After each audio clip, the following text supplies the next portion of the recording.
Welcome to the deep dive. Today, we're really plunging into a fascinating story. It's about political affiliation seen through one person's journey, our sources, mostly clips from a YouTube video. It features a former Democratic Congresswoman.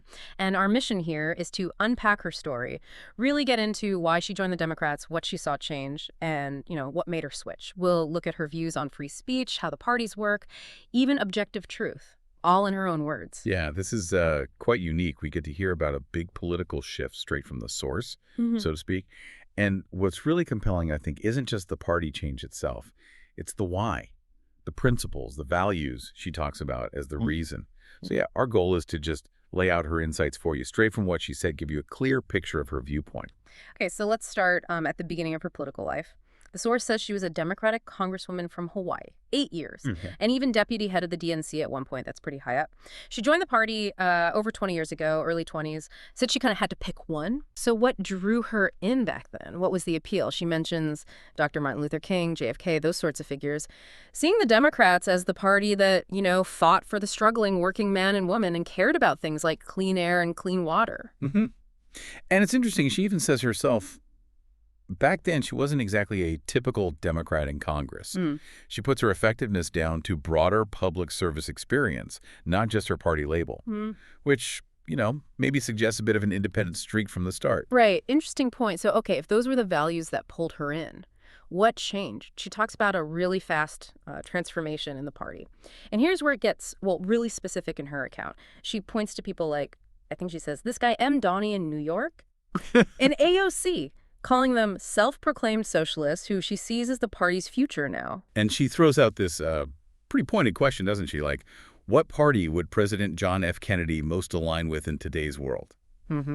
She also mentions RFK Jr., Robert F. Kennedy Jr., calls him another bright talent. Yeah. But someone she says the party has basically rejected.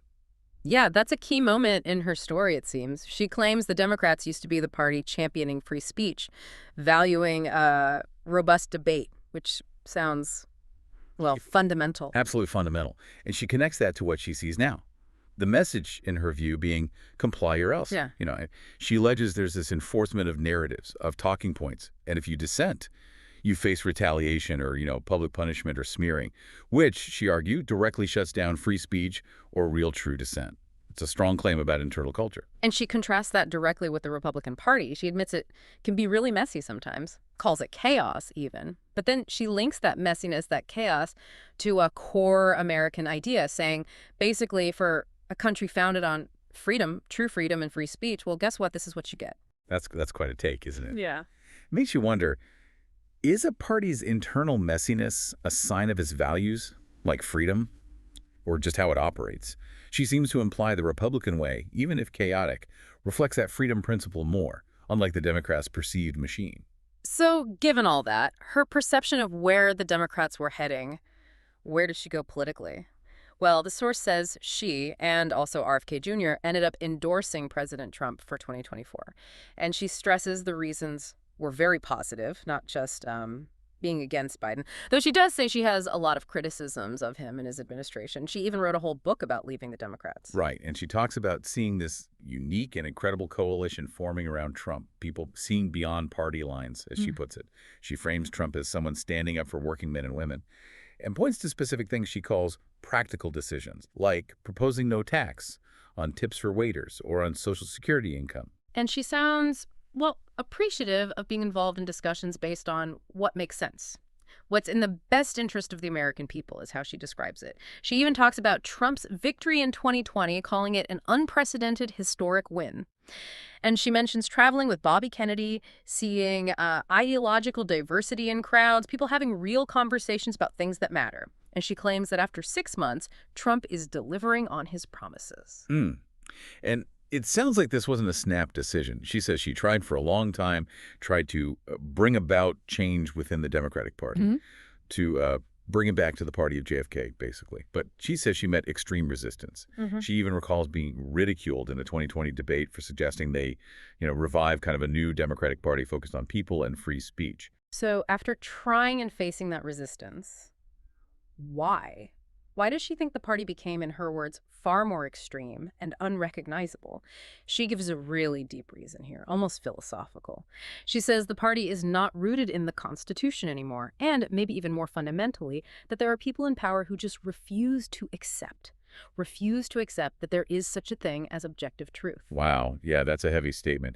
And she uses the example of no such thing as a man or a woman as an illustration she calls obvious. She actually links this denial of objective truth to a spiritual problem, claiming some people essentially believe they are God, deciding what's true or false, right or wrong. And that, she argues, is the most dangerous thing Yeah. because it removes all boundaries in society.